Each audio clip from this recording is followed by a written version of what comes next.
I pretended to haul a truck full of king crabs and crashed on purpose, but villagers actually showed up with crowbars, ready to loot, thinking it was another free seafood delivery. When I saw them, I wasn't angry. I felt reflective, because 10 years ago, my dad was hauling a truck of pigs when road spikes blew his tires and flipped the truck. The villagers swarmed like vultures on roadkill. They cleaned out every pig from the truck. My dad lay on the ground, begging desperately. Please don't take them, they belong to the company, I can't afford to pay this back. But the villagers showed no mercy, and it ended with the truck destroyed and my dad dead. This wasn't just a simple accident. Those spikes were planted by the villagers on purpose. With everyone covering their tracks, the case was closed as a traffic accident. Until 10 years later, I drove a seafood truck toward Black Peak Village, but the villagers didn't know these weren't ordinary king crabs. They were tarantulas I'd spent years breeding. Venomous, but not deadly. I pulled into a rest stop, walked into a small diner and ordered noodles. Then I slammed the invoice on the table. The place was pretty empty. In the corner sat a bald man, actually Zhao Daya's distant cousin. His job was to scout cargo shipments in the area. I pulled out my phone and made a call. Mr. Lee. Yeah, I know you're in a rush, but the highway's closed. Nothing I can do?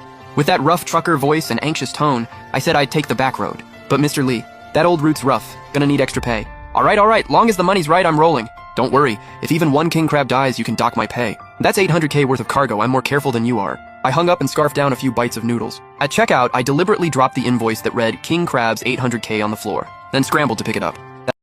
That bald guy in the corner, old Liu, locked his eyes on the paper in my hand. I acted like I didn't notice, grabbed the invoice and walked out. After I left, old Liu pulled out his phone right at the door, dialing frantically. I saw him in my rearview mirror and smirked. That call would reach Black Peak Village 20 miles away and get straight to Zhao Daya's ears. Soon I drove to the edge of the woods, but I knew the moment I turned onto this road I was already on Zhao Daya's radar. Right then, a luxury car sat parked on a hilltop. Zhao Daya was holding binoculars, eyes full of greed watching the truck, calculating how much cash he could get for 800K worth of king crabs. Suddenly I spotted caltrops all over the road. I could have swerved around them, but I clenched my jaw and yanked the wheel hard, steering my right front and rear tires straight into those steel spikes. With a deafening crash, the rig finally flipped. The villagers let out excited shouts. Grab your weapons. Don't let the driver get away.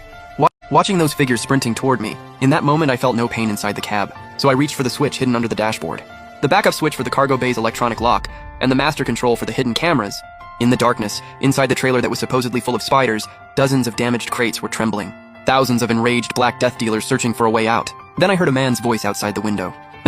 Still alive, huh? This guy was in his 30s with a noticeable blue birthmark on his left cheek.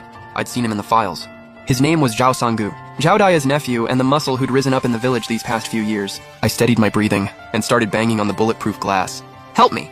Zhao Sanggu jumped at the sudden movement. Then his face twisted into an impatient sneer. Save your energy, buddy. No ambulance is getting in here. Just sit tight in there and stay out of the way. Once we unload the cargo, maybe we'll leave you some water. He didn't give a damn if I lived or died.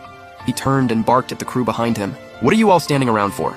Move it. That thing in the back is a reinforced container.